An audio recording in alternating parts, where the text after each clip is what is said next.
আসসালামু আলাইকুম, রুহিস মম কিচেনে আপনাদের স্বাগত। আজ আমি আপনাদের তৈরি করে দেখাবো আমড়ার টক ঝাল চাটনি।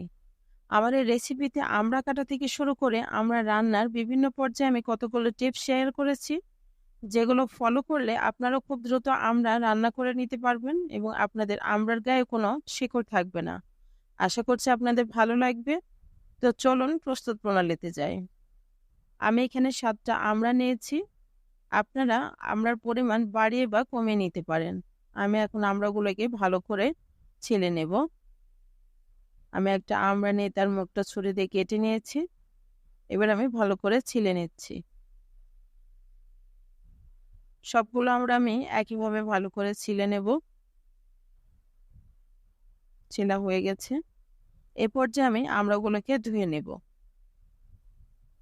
এই পর্যায়ে কিন্তু আমড়াগুলোকে ধুতে হবে, এরপরে কিন্তু আর ধোয়া যাবে না। ভালো করে আমি ডলে ডলে ধুয়ে নিচ্ছি। ধোয়া হয়ে গেছে, এখন আমি উঠিয়ে নিচ্ছি। এবার লক্ষ্য করুন আমি আমড়াটাকে কিভাবে কাটি। চিকন চিকন স্লাইস করে নিচ্ছি আমি এবং এমনভাবে কাটছি যাতে আটির গায়ে যে শেকড় আছে সেগুলো যেন আটির গায়ে থেকে যায়। দেখুন,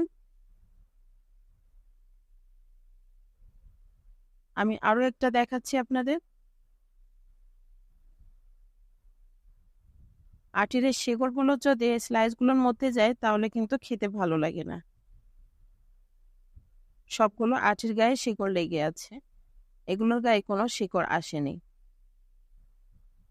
এভাবে কাটা হয়ে গেলে দ্রুত রান্না করে রাখতে হবে। এটা কেটে বেশিক্ষণ রাখা যাবে না। আমি চুলে একটা কড়াই বসিয়ে তাতে পরিমাণ মতো তেল দিচ্ছি। দিয়ে দিচ্ছি জিরা ফোড়ন, মাঝারি সাইজের একটা পেঁয়াজ কুচি দিয়ে দিচ্ছি, 1.5 টেবিল চামচ রসুন কুচি দিয়ে দিলাম। এগুলো ভালোভাবে নেড়ে ছেড়ে নেব। ফোড়নটা আপনারা আপনাদের পছন্দ মতো দিতে পারেন। একটু নরম হলে আমি দিয়ে দিচ্ছি 4-5টা কাঁচা মরিচ ফালি। ভালোভাবে নেড়ে ছেড়ে নেব। এখন দিয়ে দিচ্ছি আমি সামান্য একটু পানি। শুকনো উপকরণগুলো আমি মিশিয়ে নেব। দিচ্ছি স্বাদ মতো লবণ, 1 চা চামচ ধনিয়া গুঁড়া, 1/2 চা চামচ জিরা গুঁড়া ও সামান্য একটু হলুদের গুঁড়া। এগুলো ভালোভাবে মিশিয়ে আমি একটু কষিয়ে নেব। তেল ভেসে এসেছে, এখন আমি আমড়া না দিয়ে দিচ্ছি একটু পানি। একটু পানি দেওয়ার কারণে এই আমড়াটা কিন্তু দ্রুত সিদ্ধ হয়, আর সরাসরি তেলের উপর দিলে আমড়াটা আরো শক্ত হয়ে যায়, সিদ্ধ হতে সময় লাগে। এখন আবারও আমি একটু ভালোভাবে নেড়ে চেড়ে নেব এবং আরো একটু পানি দিয়ে আবারও একটু নেড়ে ছেড়ে নেব। ঢাকনা দিয়ে ঢেকে রাখবো। কিছুক্ষণ পর ঢাকনা খুলে দিচ্ছি। এবার ঢাকনা খোলা রেখে আমি নেড়ে ছেড়ে পানিটা শুকিয়ে ভালো করে কষিয়ে নেব।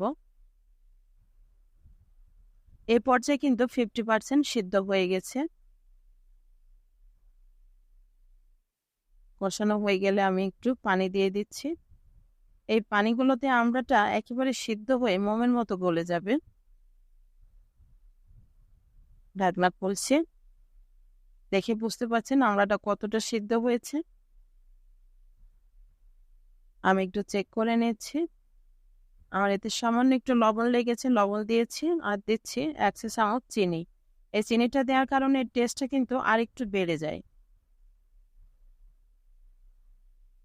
ব্যাস তৈরি হয়ে গেছে আমার টক ঝাল আমড়ার চাটনি। আমি চুলাটা বন্ধ করে দিয়েছি, এখন আমি পরিবেশন করব।